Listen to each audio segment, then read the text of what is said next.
In this section, I'm going to cover the compliance audit functionality. As a reminder, this forms part of the Axnosis GRC 365 solution within Microsoft Dynamics 365 for finance and operations. Under the modules on the left-hand side, we have a governance, risk and compliance menu item.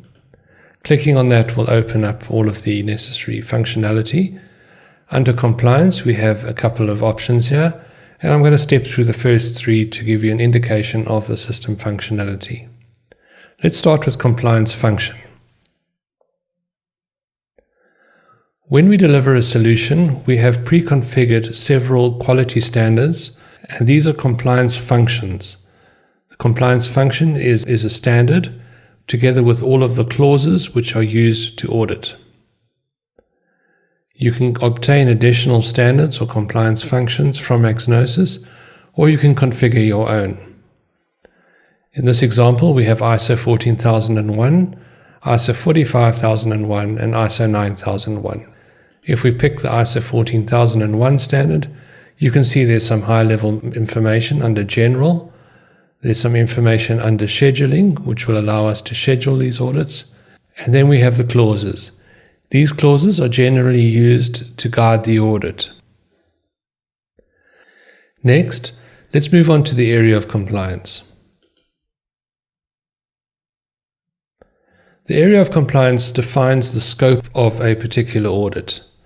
So in the three examples here, we have a factory-wide safety scope and we have a warehouse safety scope.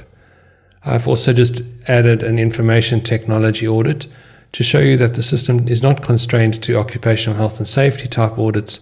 We can audit against any particular standard we want. So under the factory safety audit, click on the link. We get through to a typical header line screen. Let's start with the header.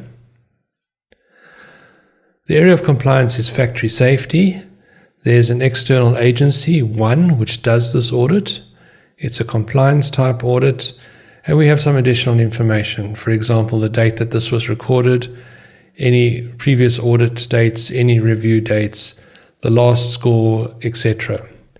We also have some Reiki information, in other words, the person responsible, accountable, consulted, and informed. The scope of the audit is also then shown, and that defines the site and the department.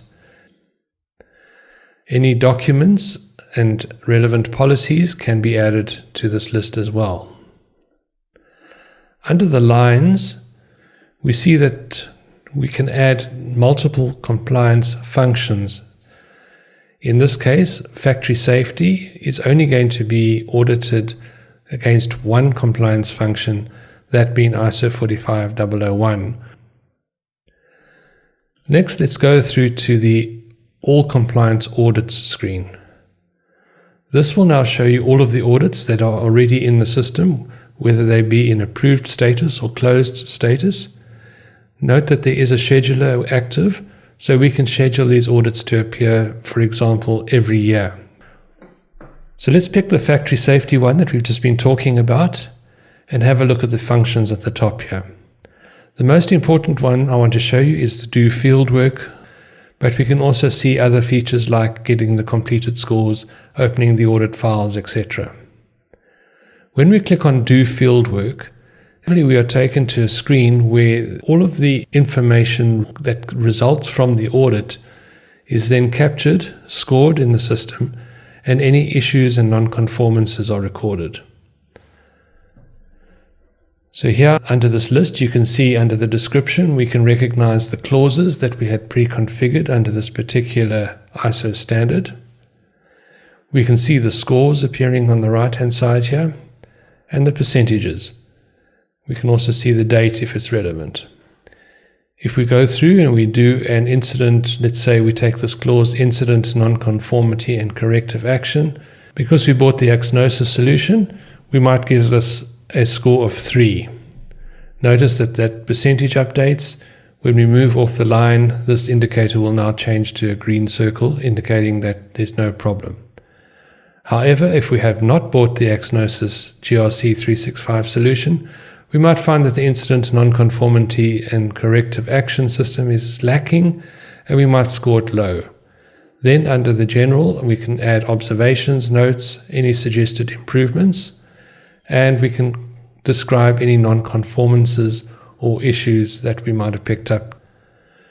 Note that we're not limited here to one non-conformance and issue. We can always add additional ones from the top menu. When we've worked our way through the entire set of clauses, and we can do this as and when we are ready because we can save in between, we come back and we finally go and post this into the audit file. This procedure takes all of your scores against this particular audit, dates, etc., and archives it into a specific audit file, which then becomes part of the permanent record. Also, when you do the posting, all of the final audit scores are posted, and any other relevant information appears in the necessary reports. This has been a very high-level overview of the compliance audit functionality.